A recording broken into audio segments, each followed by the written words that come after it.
What do you think the Rockets are going to look like, Chris? You know what? That's a big question. And so as a player, we get sensitive when, we say, what is this team going to do or what are their pluses, but especially their minuses. I really love what D'Antoni has done in Houston, which made me ask the question, why do they need Chris Paul? I was one of those guys, I didn't think they needed Chris Paul. You have two guys that handle the ball the most in the whole NBA last year, and you put them together. I don't know how it's going to work. Now, D'Antoni, he's made a lot of things work, so I expect it to work, but how do you do it? I heard they're only going to play 18 minutes together during the game, take one out. So 18 minutes just for Harden and Paul, which is interesting that they would do something like that. But don't you think that everybody just takes a look at what the Warriors have done and they've just got to start amassing superstar players themselves and hope for the best? Isn't that what we're seeing in the NBA right now?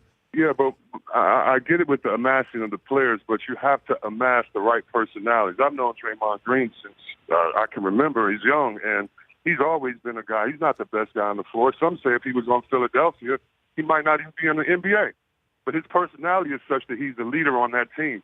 He was the guy that went out and got Durant, not the Golden State Warriors, not a bunch of guys. And so, no, you can't just say, hey, 4 guys, come over here and play together. No, it has to be the perfect storm. You have to have that guy with no ego. You have to have that other MVP with no ego and Steph Curry that invites another MVP and lets Durant be the alpha male. To me, they're all about winning. It's not gimmicks of playing with friends or in a certain city. They're really about winning, and they just found the perfect situation. No, it's not that easy to bring in 4 or 5 free agents. That just doesn't mean it's going to work. Personalities mean so much in transactions like this. The Rich Eisen Show, weekdays at noon Eastern on radio stations across the country and audience. Isn't it amazing you can download an app with your thumbprint? You should download our app with your thumbprint.